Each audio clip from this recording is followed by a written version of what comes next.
Good morning. This morning we're going to talk a little bit about focus, and it's going to be in keeping with um, our our theme, which over the last couple of weeks has been the the trouble that humanity has gotten himself into over the years, and how it's to be dealt with. The suffering that we go through, the pain and the anguish, and all the difficulties that we have as humanity. Since the time God put us on this earth, from the time that Adam and Eve partook of the fruit that they were not to partake of, things just haven't gone our way a lot of the time. What is to be done about that? And what has God done about that? Well, last week, and even the week before, we led on that God not only is going to do something about it, He has done something about it. And His plan was put into effect from the foundation of the world.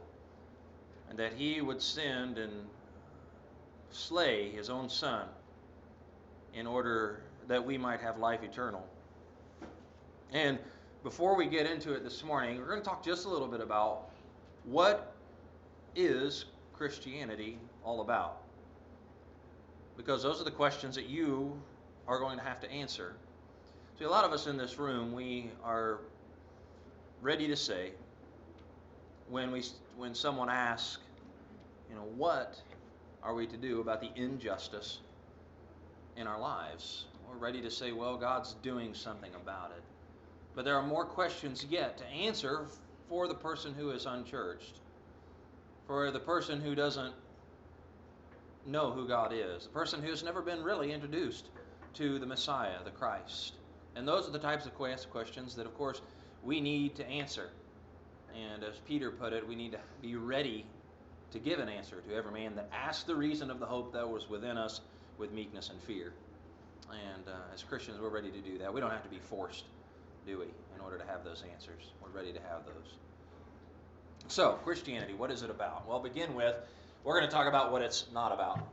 First of all, and you can write these down, I'm going to give you three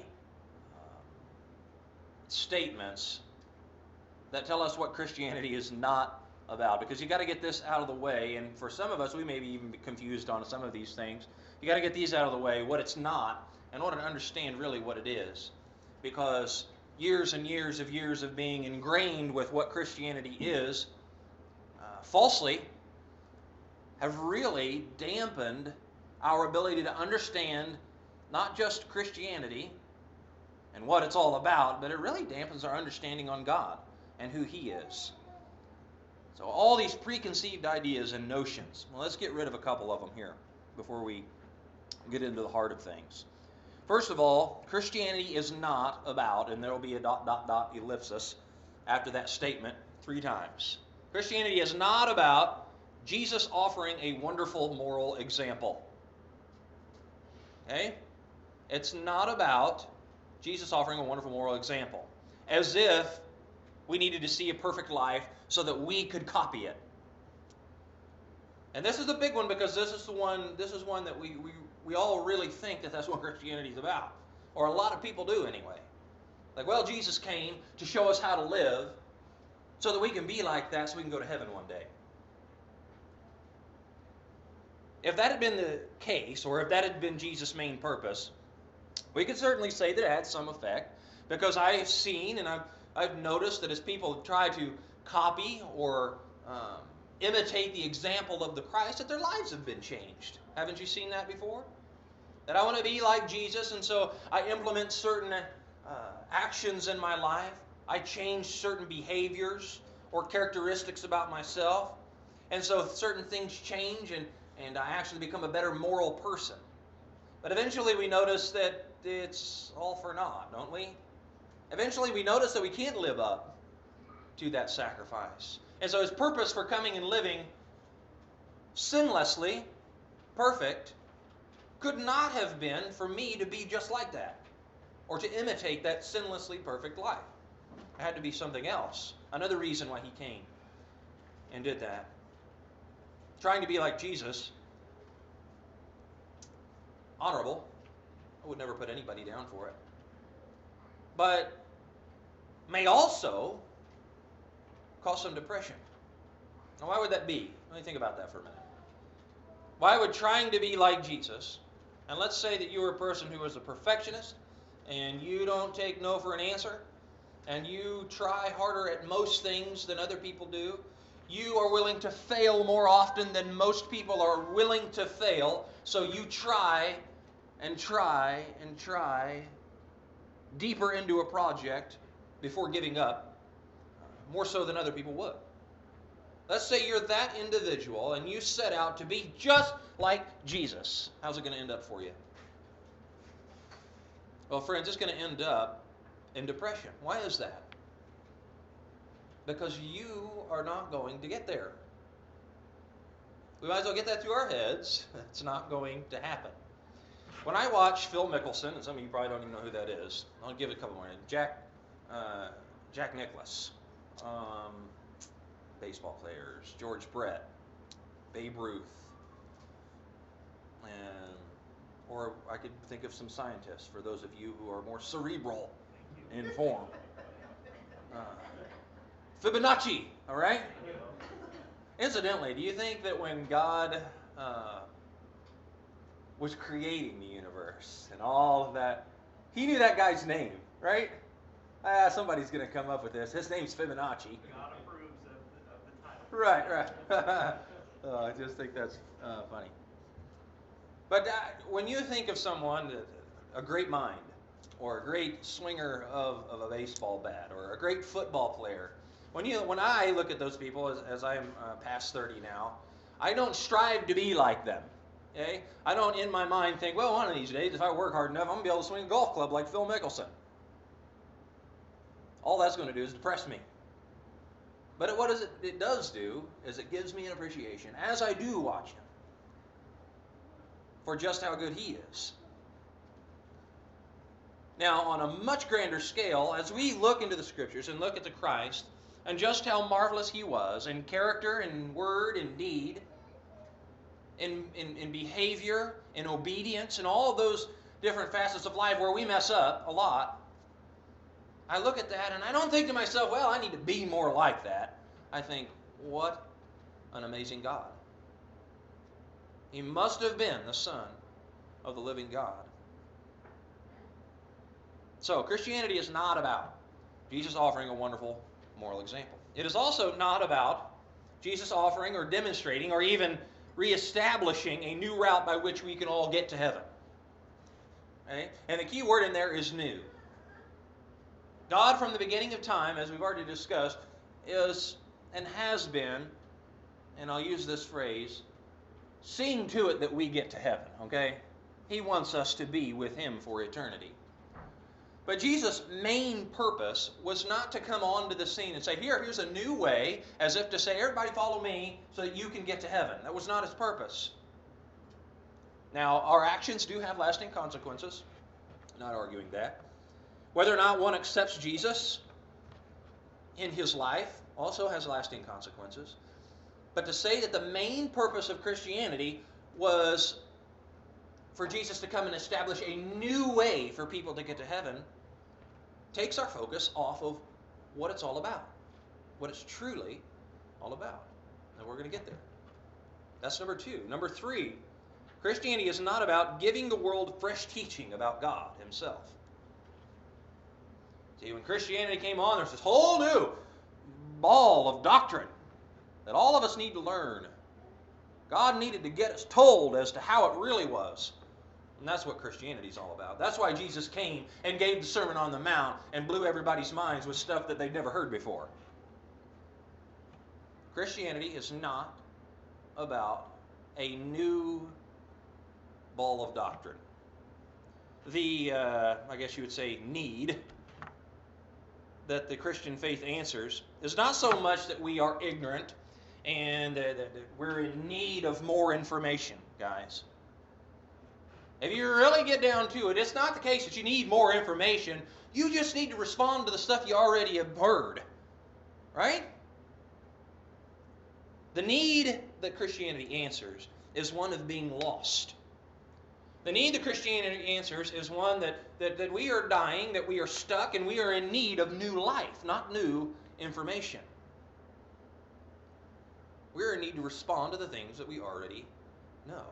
And boy, do we get this off, don't we? We spend so much of our time trying to provide people with information and say, I need to get you told because you obviously don't know what you need to know. And less time in the realm of compassion and understanding that we're all in a sinking boat and there's only one who can mend the hull.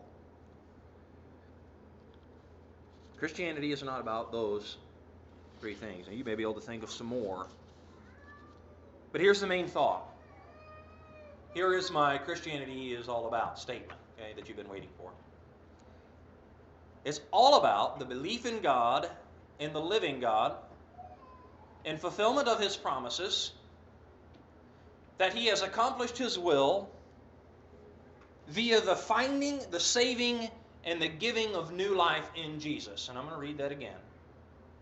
Christianity is all about the belief in the living God, in the fulfillment of His promises, has accomplished His will, which is the finding, the saving, and the giving of new life in Jesus. That's what Christianity is all about.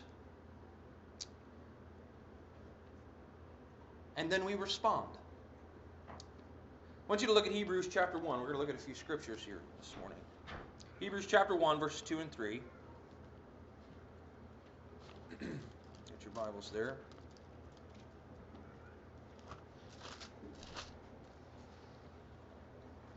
Now, it would be important for us to be reminded of the history of Israel, okay?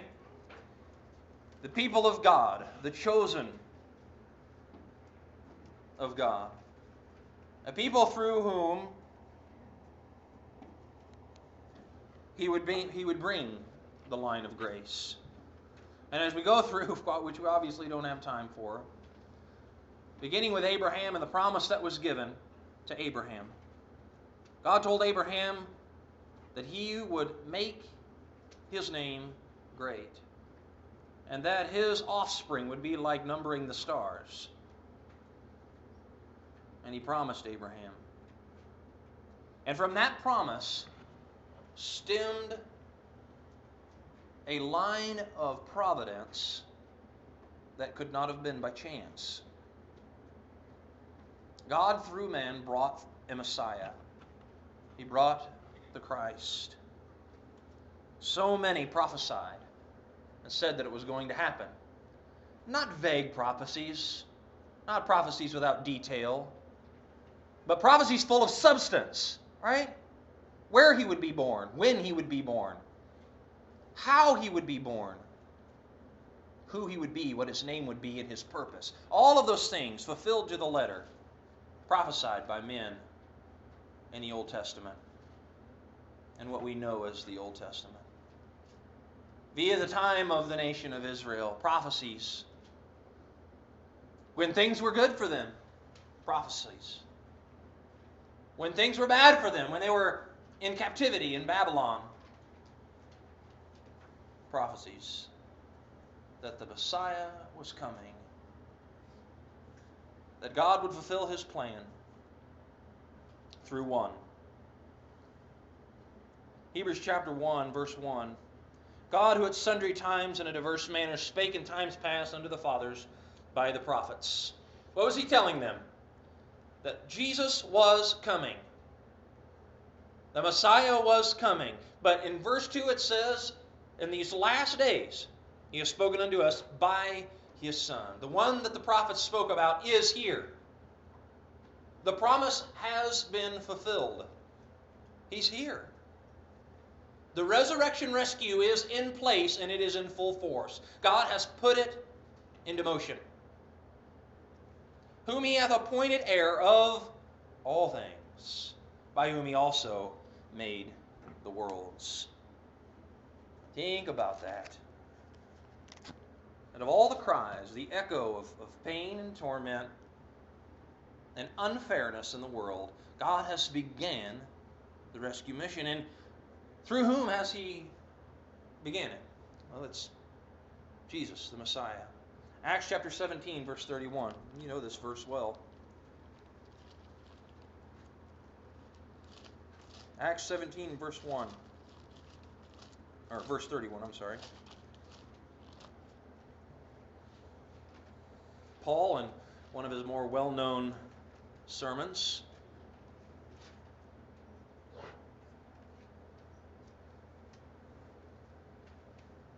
look at verse 31. Because he, speaking of God, hath appointed a day in which he will judge the world in righteousness, by that man whom he hath ordained, whereof he hath given assurance unto all men, in that he hath raised him from the dead. And there's no mistaking who he's talking about there, is he? In verse 31 right there, it may not seem like it, but the entire history of ourselves and our injustice is found within it.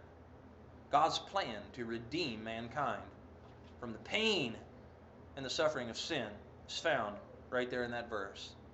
That God has appointed a day. Notice these strong words. Are you able from 4 to 6,000 or however old you believe the earth to be, are you able from that distance of time to appoint anything? God can. That He has appointed a day. Are you able in any way, shape, or form, continuing through the verse, to judge the world? Your answer to that would be no. But how about the next phrase, in righteousness? Are you able in any way, shape, or form to do it, not just judge? You may think, well, I can judge. And we do. But can you do it right every single time? You make the right decisions for every human being on this earth? Can you decide eternally where each individual ought and ought not to be? God can. Notice what else He can do and has done. That by that man, whom He hath, this is a big word, just like appointed is. We're not able to appoint anything, especially from that distance of time. But He has ordained. Are you able to ordain things? Really think about it. How big a word is the word ordained? And what does it take? What type of authority does it take in order to ordain another individual? Now, we may think we're pretty big shots when I get to ordain my son as the washer of the dishes for the night. You are ordained a dishwasher. I am ordaining you. I am ordaining you as the person that will mow the grass today. And our ability to ordain or to pass out ordinance to others, it may get larger the more important a person becomes. Our delegation of authority. But our ability to ordain future events has never and will never exist. Only has it existed with God. Christianity, that's why it's all about the belief in the living God. That He has fulfilled His promises and that He has accomplished His will. Isn't that amazing? All those things fulfilled. What is God's purpose? And we'll get more even detailed than that, so that we can walk away from here with something. We all believe that God is great and He's fulfilled these promises, and that His plan is in motion. None of us would argue that. But what has God's purpose always been for me? Personally. Well, we're going to make it very simple. Very simple. Has God's purpose always been for me to turn my focus inward? And we get confused on this. Does God, when He says, Shane, focus, does He want me to take my gaze, turn it, and look inside? Is that what He wants me to do? Look at myself more intently. Study me more critically. Judge myself for the scoundrel that I really am. Is that what God wants me to do? Is that His purpose for me?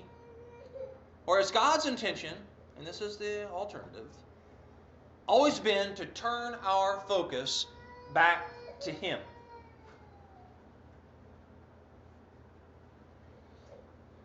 Keep in mind as you think about it that our problem has never, ever, ever, and I'll say it a couple more times, ever, ever been me losing focus on me.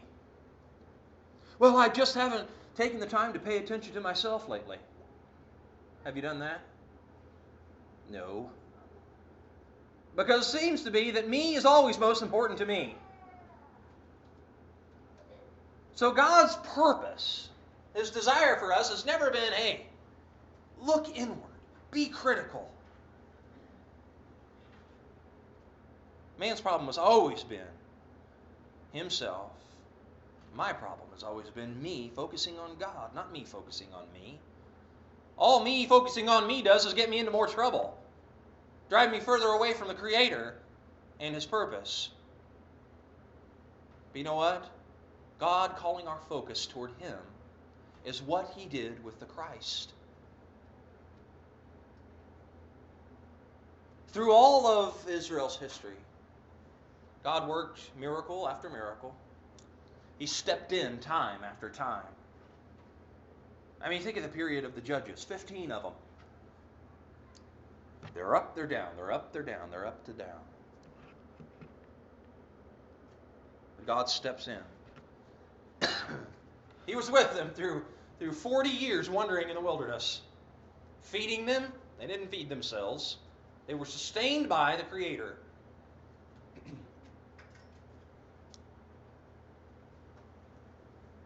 What was their reaction? Did they focus more on God?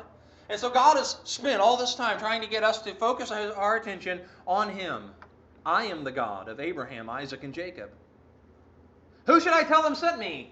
Tell them that I am sent you. Focus on me. Look up here.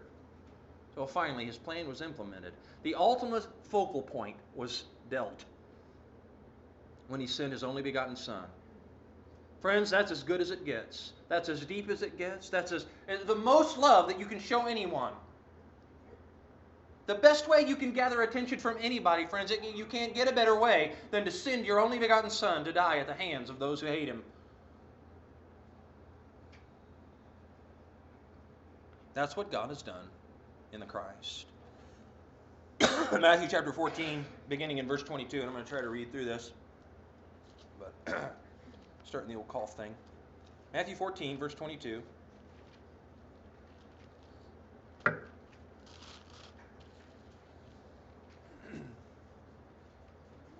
all know this account. We'll try and read through verse 33. Matthew 14, 22. And straightway Jesus constrained his disciples to get into the ship and go before him unto the other side, while he sent away the multitude. And when he had sent the multitudes away, he went up to the mountain part to pray, and the evening was come. He was there alone. But the ship was now in the midst of the sea, tossed with waves, for the wind was contrary. And in the fourth watch of the night, Jesus went unto them, walking on the sea.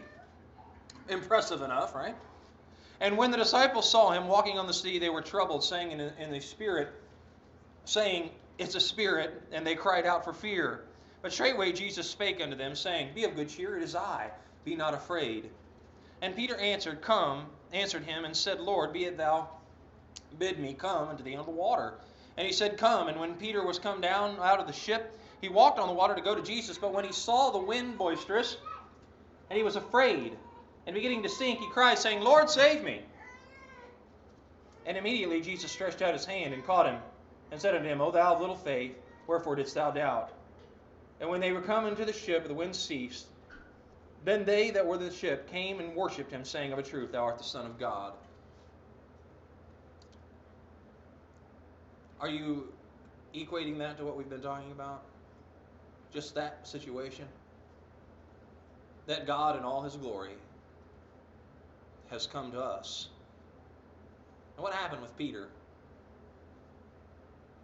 When he was walking out on the water, he wanted to come out there, just the way Peter was, the type of man that he was.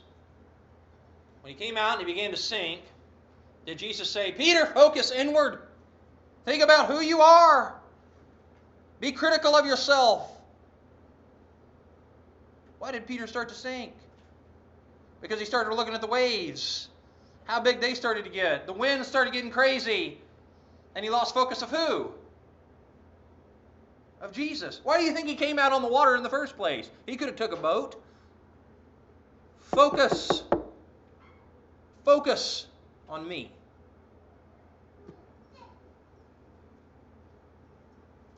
God's greatest effort to get your attention was through the Christ.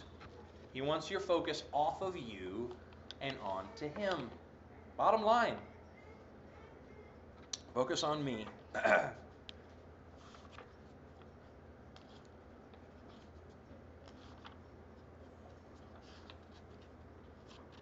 Read. If I can find my page. So why did Jesus' followers hail Him as Messiah? And I'm reading here. He had led no military uprising, nor did it look as though He would do so. Some have tried to argue otherwise, but the case is hard to make. He hadn't spoken of rebuilding the temple. Indeed, He hadn't offered any explicit teaching about the temple as part of public proclamation. He had acted in powerful ways, collecting and holding crowds, but then, just when people were going to hail Him as king, He had slipped away and escaped. He did that often, didn't He? Most people saw Him as a prophet, and Jesus seems to have acted and spoken in such a way as to encourage that view. Nevertheless, His closest followers saw Him as more than just a prophet. And He Himself hinted at this when He spoke cryptically about His cousin John. Really pay attention here. Stay with me. One of the last biblical prophets had spoken of the prophet Elijah returning to prepare a world for the coming great day. And after Elijah, there would only be one person left to come, namely the Messiah Himself. Jesus had suggested that John was Elijah. And the implication after that is clear.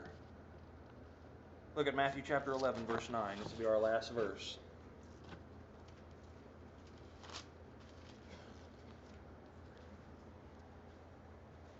Jesus speaking. But what went ye out for to see? A prophet?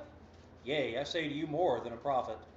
For this is he of whom it is written, Behold, I send a messenger before thy face, which shall prepare the way before thee. Verily I say unto you, among them that are born of women there have not risen a greater than John the Baptist. Notwithstanding, he that is least in the kingdom of heaven is greater than he. And from the days of John the Baptist until now, the kingdom of heaven suffers violence, and the violent take it by force. For all the prophets and the law prophesied until John. And if ye will receive it, watch it, this is Elias, or Elijah, which has for to come. And then he says, He that has ears to hear, let him hear. What was the prophecy? That Elijah would come, right?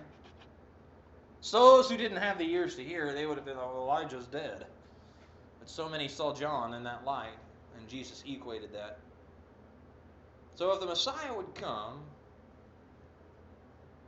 after Elijah, John the Baptist, does that leave any guess as to who the Messiah was? It doesn't, does it? The Christ. So for this lesson, as we think about the inconsistent joy and happiness that is the world so much of the time, and the fact that things are just unfair, know that God has put the rescue mission into full force, and that it began with His Son. And our duty this morning was to prove that there could be no doubt about that. That there is no doubt that Jesus was the Messiah. And that Christianity is all about God who is living sent His only begotten Son to deal with the sins of the world, to deal with the tragedy, to deal with the pain, to deal with the anguish. Brent, if you would.